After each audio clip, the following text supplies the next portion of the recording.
सनातन समाजवाद है, लेकिन समाजवाद नवाजवाद है। समाजवाद नमाजवाद है। समाजवाद अलगाववाद है। समाजवाद का मतलब परिवारवाद है। तो उत्तर प्रदेश को तालिबान बनाने का काम, तालिबान के रास्ते पे चलाने का काम समाजवादियों ने किया। उन्होंने कहा सनातन ही समाजवाद है, लेकिन सच बात यह है, बिल्कुल ठीक है जो शंकराचार्य जी कह रहे हैं, मगर एक सवाल पैदा होता है। सनातन समाजवाद है, लेकिन समाजवाद नवाजवाद है। समाजवाद नमाजवाद है। समाजवाद अलगाववाद है। समाजवाद का मतलब परिवारवाद है।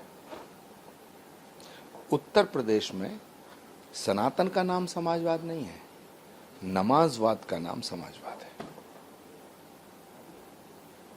तो फिर क्या माने इसमें? मैंने अपना विश्लेषण कर दिया। समाजवाद का विश्लेषण शंकराचार्य जी ने जो किया है, उनकी राय है, उनका दृष्टिकोण है। मेरे दृष्टिकोण में उत्तर प्रदेश में समाजवाद का मतलब नमाजवाद, समाजवाद का मतलब अलगाववाद, समाजवाद का मतलब परिवारवाद। मुख्यमंत्री जी ने भी सभा की है, वहाँ हनुमानगढ़ी में उन्होंने बोला है कि जिन लोगों ने इजाज़त दी थी जो है मंदिर की सीढ़ियों पे नमाज की, क्या वो जामा मस्जिद में भी इजाज़त दे सकते हैं? समाजवादी पार्टी और कांग्रेस पे उन्होंने सवाल उठाया। देखिए, योगी आदित्यनाथ जी उत्तर प्रदेश की बहुत बीमारियों का इलाज कर चुके हैं, लेकिन कुछ बीमारियां अभी बची हैं जिनका इलाज करना बाकी है। और योगी जी बीमारी की जड़ पर बात कर रहे हैं। उत्तर प्रदेश को दंगों की आग में झोंकने का काम, और उत्तर प्रदेश को, जो उत्तर प्रदेश भगवान राम और कृष्ण की धरती है, जिस उत्तर प्रदेश में सनातन का अंतिम अवतार श्री कल्कि भी उत्तर प्रदेश की ही धरती पर अवतार लेंगे, ऐसा उत्तर प्रदेश जो भगवान कल्कि की अवतरण स्थली है, ऐसा उत्तर प्रदेश जो भगवान राम की अवतरण स्थली है, ऐसा उत्तर प्रदेश जो भगवान कृष्ण की अवतरण स्थली है, उस उत्तर प्रदेश को तालिबान बनाने का काम, तालिबान के रास्ते पे चलाने का काम समाजवादियों ने किया।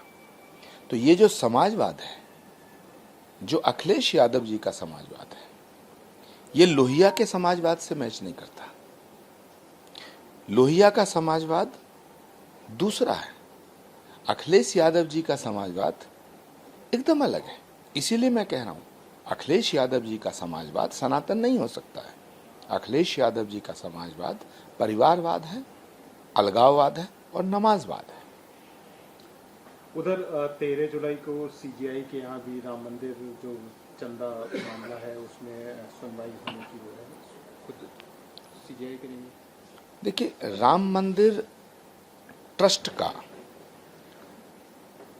ट्रस्ट घटा है, तो ट्रस्ट को सबसे पहला काम करना चाहिए कि अपने ट्रस्ट का ट्रस्ट कायम करना चाहिए। चंपत राय जी का इस्तीफा हुआ, अनिल मिश्रा जी का इस्तीफा हुआ, अब 23 लोगों का और इस्तीफा हुआ है, ऐसी खबरें आ रही हैं। लेकिन पूरे के पूरे ट्रस्ट को इस्तीफा देना चाहिए, और सनातन की अग्नि परीक्षा का जो ये समय चल रहा है, ये दौर चल रहा है, उसमें शामिल होना चाहिए। ये छोटा विषय नहीं है। सुप्रीम कोर्ट ऑफ इंडिया में, भारत की उच्चतम अदालत, भारत की सर्वोच्च अदालत में ये विषय गया है, तो मुझे लगता है कि इस पे सुनवाई होगी और होनी चाहिए, क्योंकि ये विषय एक सामान्य चोरी का नहीं है। ये विषय लोगों की आस्था, विश्वास और श्रद्धा से जुड़ा हुआ विषय है। तो लोगों को ऐसा लग रहा है, करोड़ों हिंदुओं को लग रहा है कि उनकी आस्था की चोरी हुई है, उनके विश्वास की चोरी हुई है, उनके भरोसे की चोरी हुई है, उनकी श्रद्धा की चोरी हुई है। तो यदि कोई सुप्रीम कोर्ट गया है और पब्लिक इंटरेस्ट लिटिगेशन फाइल हुई है, तो मुझे लगता है कि माननीय सर्वोच्च न्यायालय इसका संज्ञान लेगा।